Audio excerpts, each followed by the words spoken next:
So while we are here, we were asked to be here today because we were fortunate enough to be part of the Aboriginal Learners in STEM Congress that happened on 28th and 29th of last month. And it was fantastic. So the workshop that we delivered was called Thukeri, the Bony Brim. And that's all it said on the brochure. And so when the students got there and worked out that it was actually a virtual reality workshop, they went bananas. So it was great. So the theory behind our workshop was we were reimagining a Dreamtime Story, Thukeri, the Bony Brim, and reimagining it for today. So what we were trying to do was, Thukeri, the story, was a really common story told to lots of Aboriginal students as they're coming up through primary and secondary school. So most of them were really familiar with it. What they hadn't done is actually visualise what the images that could be accompanying that story might be. So we got them to think about the image that comes to mind when they hear the Thukeri story and broke it down into 5 different sections of story and said, okay, what comes to mind when you hear that part of the story? And then used a virtual reality program to actually draw the accompanying visuals in virtual reality that went along with that story. It was really, really successful. We've had non-stop follow-up about it. We've been contacted by primary schools that want to run VR workshops and STEM weeks that they want us to come and do things by. With Deck Media have come and endless phone calls, which is fantastic. So the part that I was able to bring was the classroom knowledge. How do we actually break kids into groups without it being chaotic? How do we try and deliver it, instructions to one group and not trying to repeat ourselves? The actual content and the stuff, that came from Shakira and Cam. I was just like, oh, yeah, we probably need a strategy for that. Yeah, I've got one of those. Cool, let's use pop sticks. Let's coloured pop sticks. You're in group 1, you're in group 2. Worked really well. But what we did is we colour-coded some sections of the story. So we broke it all up and we've got part 1, men going fishing. So the kids who got pink had to draw their visuals for part 1. And then we had part 2, which was catching so many fish that their canoes were overflowing. And what we also thought about was, what about if they just stand there and freeze and have no idea what they're going to be drawing? So we tried to put, some ideas so they could start at least with something. What I want to share with you now is I've asked Cam to, I have given him the questions in advance, but just to share his experience of this whole project with you. I'm assuming that you're going to get kids on board. One of the main things that was brilliant about this, and it should come up in a couple of slides' time, was about the co-design process. So I just wanted Cam to share his thoughts, so be brave, and it would be really nice to him. All right, so what about being part of the YASTA team and working on the project appealed to you, Cam? So why did you want to be part of this? I really wanted to be part of the YASTA team because it's more so about the student than the teachers. So the teachers aren't designing the lesson and they're not the ones running the lesson, it's the students running lessons for students. And that I think is really important because some kids that can't touch base with a teacher, but they can touch base with other students. How did this project and being a part of the Congress make you feel? It made me feel proud to be an Aboriginal.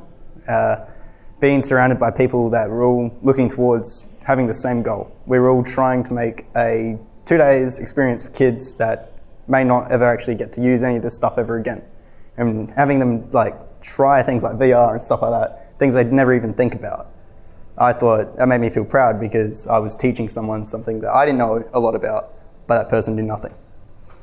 Awesome. Has there been an impact on your learning goals or pathways as a result of the last term? Yeah, definitely. Funny thing about this one is, as a career, after the Congress, I actually decided to go look towards teaching, surprisingly.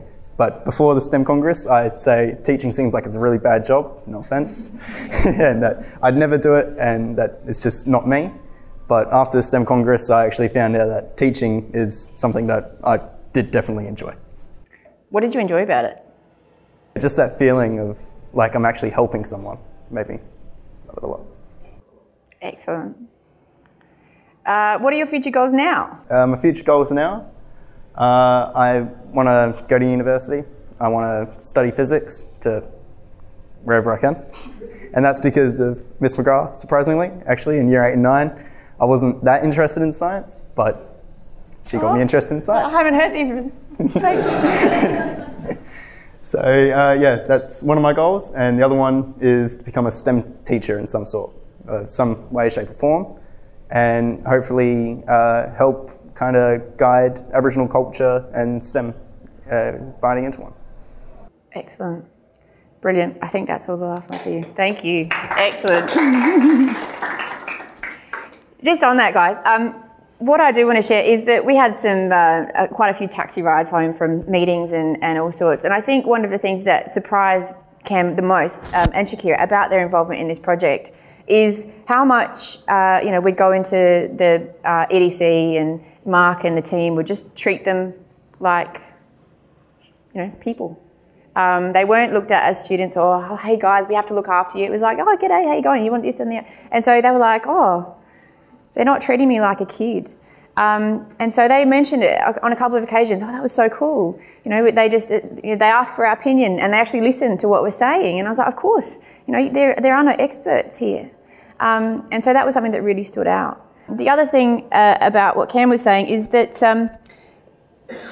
being fortunate enough to see his, start of high school journey from 8 and 9, during year 8, it was quite often, that the excursions for the Aboriginal and Torres Strait Islander students would come up and, he'd go, oh, are you going to this session, this, that and the other? And he started going in year 8, but then sort of tapered off.